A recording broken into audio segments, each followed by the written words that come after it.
Hello everyone, this is our inclusion workshop final project on dysgraphia. So dysgraphia is defined as a neurological disorder in which a person has a difficult time putting their thoughts into written language. Dysgraphia is actually a Greek word in which the dys is an impairment and the graph part is refers to the hand function in writing, and the ea part refers to a condition. The causes for dysgraphia are not well known, but both scientists and neurologists have linked it to genetics. But there are other causes that have been found, like trauma to the parietal lobe of the brain. And if a person has an orthographic coding issue, dysgraphia tends to also be present. For the diagnosis, the Diagnostic and Statistical Manual of Mental Disorders, the 5th edition, is used to diagnose. However, it can be very difficult to diagnose someone with dysgraphia, and it's usually done by an educational team, which consists of special education teachers, educational psychologists, and neuropsychologists. Some of the characteristics of dysgraphia are inappropriately sized or upside down or spaced letters. A person can also misspell words or put in the wrong words. A person cannot write in a straight line or can even write in a sentence. The person has a difficulty holding the pen or pencil, and the person has trouble remembering how to write letters and when to capitalize specific letters. It is common. The estimates put it at 5 to 20% of people have dysgraphia. However, that 5 to 20% range is big, and that's because it goes either misdiagnosed or underdiagnosed. And dysgraphia can occur alone, or it can come with something else like dyslexia, ADHD, or with an oral and written language learning disability, which is a selective language impairment. The treatment varies, but it puts more focus on controlling writing movements and improving a person's working memory because there are no medications. Also focused on accommodations, modifications, and remediation. For accommodations, that could be a person receiving assistive technology. For a modification, that could be a person going to the school and asking the school to modify the objectives to reduce the effect caused by dysgraphia. And finally, remediation would be a specific intervention to slow down the severity of the dysgraphia in a person.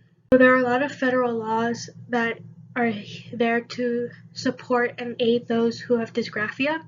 The first is the Individual with Disabilities Act, and it calls for specially designed instruction for the person to get related services and supplementary aid, for the person to not be excluded, for the person to be fairly evaluated, and the right to be educated among their peers, and finally, parent and student participation.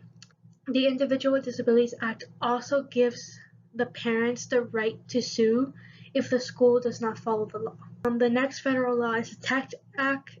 It's the Technology Related Assistance to Individuals with Disabilities Act, and that act grants federal funding for the states who want to provide assistive technology to those who have disabilities. Another one would be the Every Student Succeeds Act, and this one strives to improve all education for both general and special students alike. It calls for the students to be tested with the same state assessments that are used to test those who don't have disabilities, and to be taught with the same standards. However, it does call for alternate standards should the person need those standards to be modified to accommodate them. Every Student Succeeds Act also calls for progress to be tracked and measured and for goals to be made for those students. And finally, there is Section 504, which is all about prohibiting discrimination against those who have disabilities. For physical needs, fine motor skills development of students with dysgraphia may require support in improving their fine motor skills, which can involve activities like targeting hand-eye coordination, finger dexterity, and pencil control. So this can include tasks such as tracing shapes, threading beads, or playing games that involve precise hand movements like building blocks. Finger dexterity activities focus on strengthening the muscles in the fingers and improving their individual control. Examples may include playing with Play-Doh, using tweezers, or engaging in finger exercises. And then I have assistive technology. So using assistive tools such as speech to text software, word prediction programs, or adaptive writing tools can help students with dysgraphia overcome physical writing difficulties. Speech to text will eliminate the need for manual handwriting and can significantly enhance the speed and accuracy of written output. Word prediction programs suggest words or phrases as students type based on the context and frequently used vocabulary.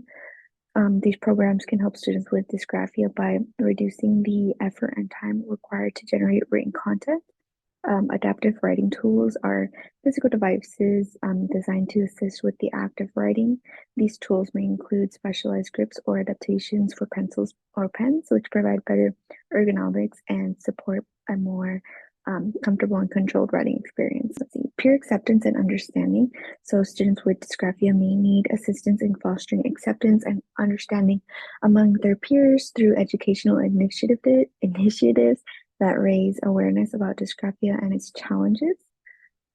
Students with dysgraphia often face difficulties in social settings due to their writing challenges. They may experience frustration, embarrassment, or even bullying related to their struggles with written tasks. To address their issues, it is crucial to foster acceptance and understanding among their peers, and educational initiatives can play a vital role in raising awareness about dysgraphia and helping students without dysgraphia understand the challenges that their peers face.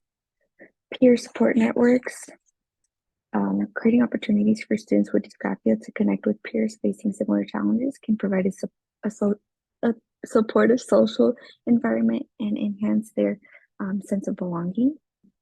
Connecting students with dysgraphia to peer support networks can provide them with a sense of belonging and understanding.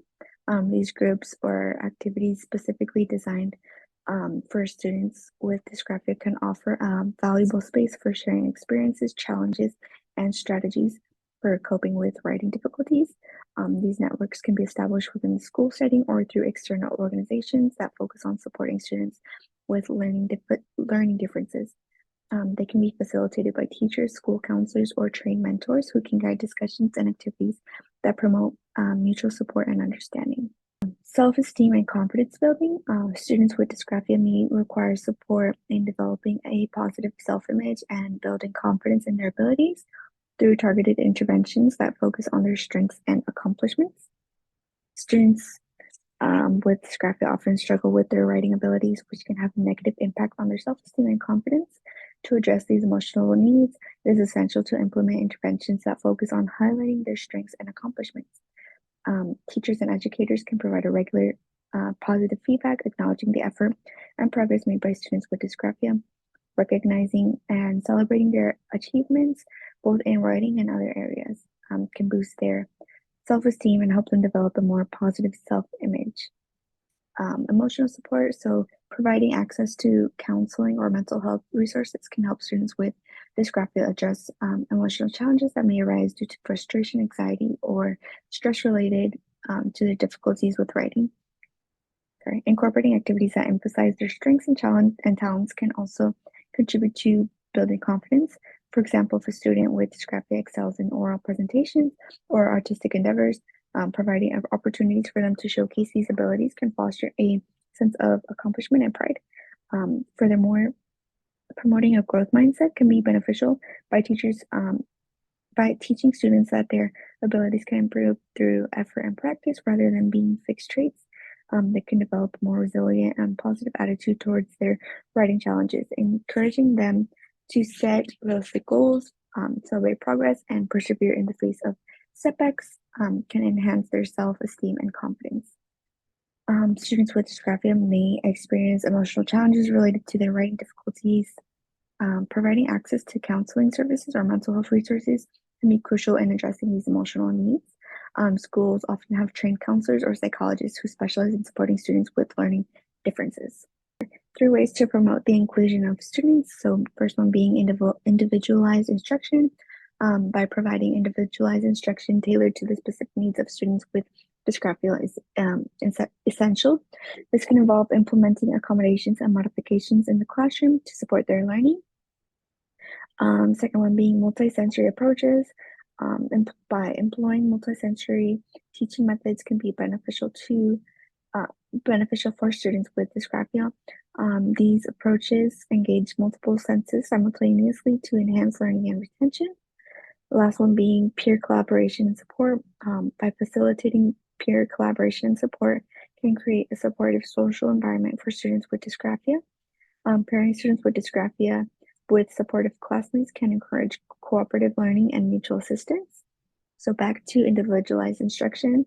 A good example would be allowing extra time for writing assignments, providing alternative methods of demonstrating knowledge, such as oral presentations or multimedia projects, or using assistive technology tools to overcome writing challenges. By customizing their learning experience, students with dysgraphia can access the curriculum effectively and experience academic success. And then going back to multisensory approaches, for instance, incorporating visual aids, tactile materials, and auditory cues can help reinforce concepts and improve understanding. Multisensory techniques can also be applied to writing instruction by incorporating activities that involve tracing letters or words in sand or using texture surfaces.